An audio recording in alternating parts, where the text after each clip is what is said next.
Hey guys, welcome back to my channel. So today's video is another art video and I am pretty excited for it. I'm actually quite proud of it. I feel like I've been working on this piece of art for a while.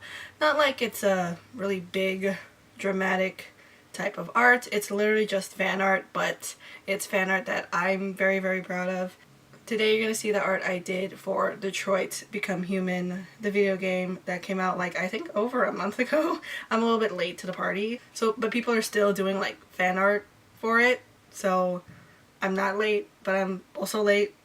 I tend to be late a lot when it comes to stuff like this. Detroit Become Human is a video game released on the PS4, actually I think on like all formats, I think. First of all, spoiler alert if you haven't finished the game or if you haven't seen any Let's Play of it on YouTube, then probably don't watch this video because the fan art that I did and this video is relating to a possible ending that you could get in the video game. I did fan art of one of the main protagonists. His name is Connor, RK800, and his like replacement, RK9800. It's not an elaborate piece of art, but I really like it and I feel like that's what matters. They are side by side next to each other with some carnations behind them. They don't really look like carnations. I tried my best. I should really practice more. And those flowers represent some important meaning that I feel like relates to the video game. So I'm gonna talk about how I got into this game and my relationship with gaming, and then I'm gonna actually talk about how I made the art and the story of the game. So I got into this game because I watched a Let's Play by Corey Kenshin. He did like hour-long episodes. I think he did like 10 episodes and then a bonus episode of some of the bad endings. He went through like the entire game as like a pacifist, kind of, sort of, a little bit, and he tried like so hard to get every good ending possible. Like everyone needed to come out alive, everyone needed to have a happy ending, just there needed to be happiness at the end of the game, basically. Reason why I saw a Let's Play on YouTube versus actually playing the game. I don't have like video game consoles right now. Me and my brother, we do have a PS2, and that's when we literally stopped getting the games. We stopped because we couldn't afford to upgrade, and then we can't afford the games and stuff like that, so we kind of just stopped, even though we really do want to go back into gaming again.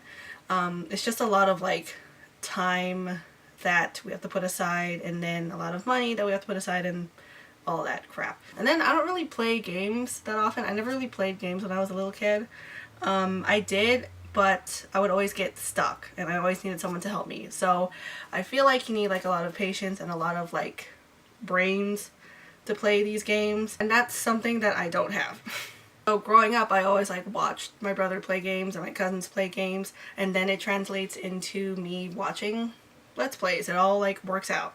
So, and again, spoiler alert, if you haven't seen any Let's Play of the game or haven't finished the game yet, don't watch any further. Basically, the story of this game is that this guy created androids. Basically, it's machines coming to life, and there's always that thing where machines could possibly be sentient beings one day, and that's what this game is. We already kind of live in that kind of thing with like Siri and Google and Echo and Amazon and stuff like that. Now we have self-driving cars. It's inevitable that this is going to happen one day. So this guy created sentient androids who look like actual like people, and the only way that you could actually tell if it is an android is that they have like an indicator circle thing around their head. It flashes 3 different colors. One's where it's in a calm state, one where it's learning, and then one where it's in a state of stress or pressure, and yeah. And then there's also the I don't know what it is. It's like it's a blue thing around their arm, and then they have the android uniform, whatever. So basically the whole story is, do the androids deserve to be treated in the same way as humans? It's basically like a play on racism and the civil rights movement. Lately, a lot of like androids have been acting out and they're being called deviants. when they're abused or when they're in a higher level of stress, they end up killing people.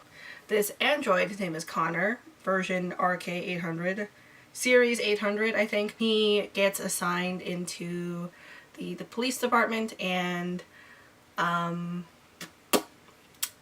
he has to solve the assignment. That's not what I'm looking for. He has to work against the androids, okay? The android has to work against the androids. But the androids, called deviants, are only working to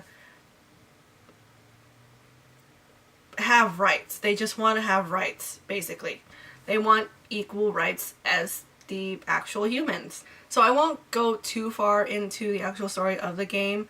This game, you can get like different endings. From what I heard, there's around like 50 endings, I think. It can end really terribly, it can end fantastically. Basically, if Connor doesn't do a good job, I didn't know this when Corey played it. I kind of just found out, like, I found out on Tumblr, actually, I think. I found out everywhere else but Corey.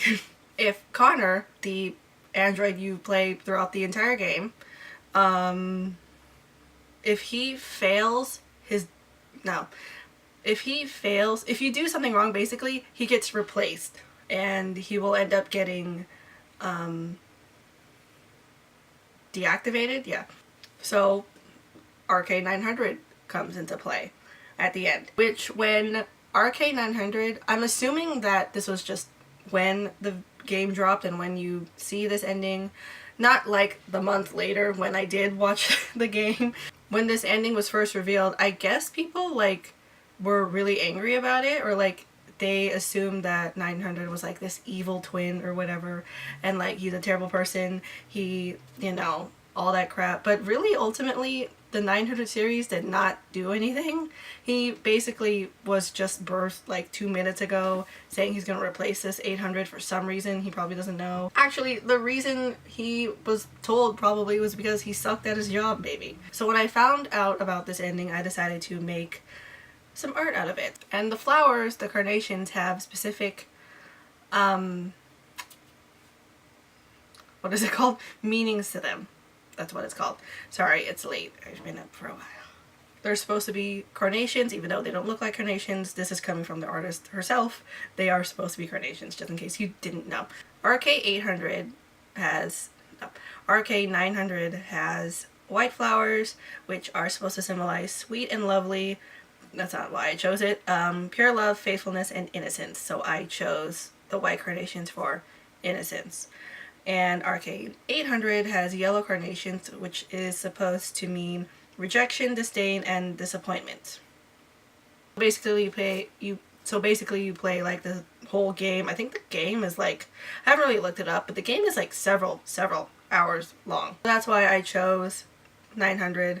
We're just gonna call them 900 and 800. So basically, 900 has the innocent, pure flowers, because he was literally just born, like, you know, he is not a bad android, he literally just is. And then 800 has the yellow flowers because you play the game for hours on end and you end up falling in love with this character and you get rejected by your boss, basically, and you get thrown away if you don't do a good job.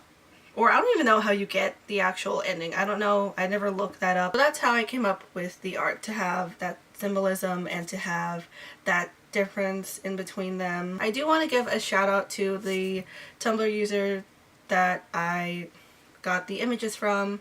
I tried getting their images from their profiles, like the character profiles for 800 and 900, but I couldn't find them at all. They were either GIFs or, you know, action shots from the actual game, and they were all in like angles that I didn't want. I only found this person from Tumblr, so shout out to you. I don't remember the person's name or the Tumblr user's name at the moment.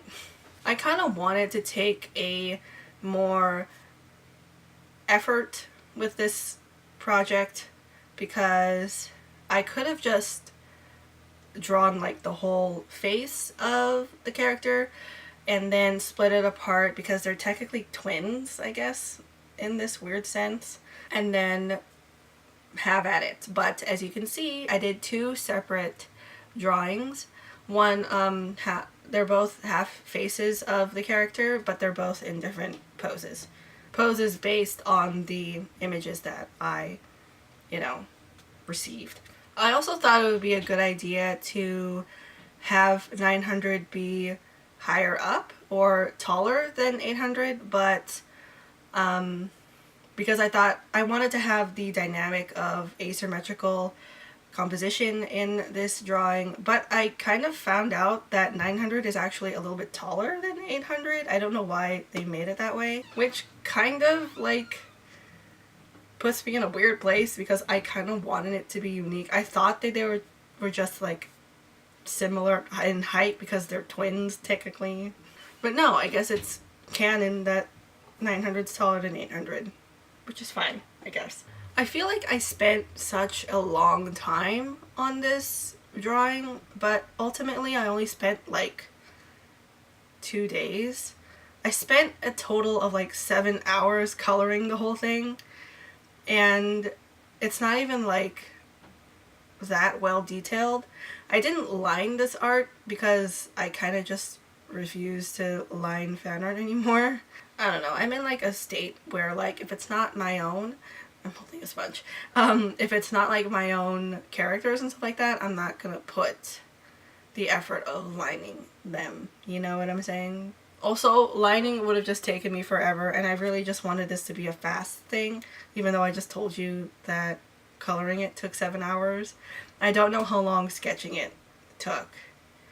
I'm assuming more than 7 hours. Actually, probably like shorter than that. Probably like 4 or 5 hours. Ultimately, it takes me like 3 hours to do a sketch, but that depends on what it is.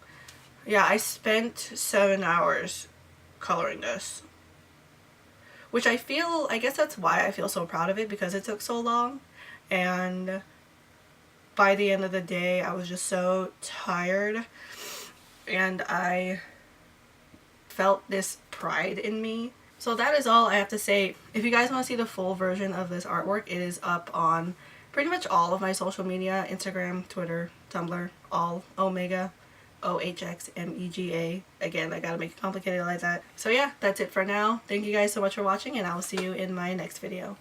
Bye!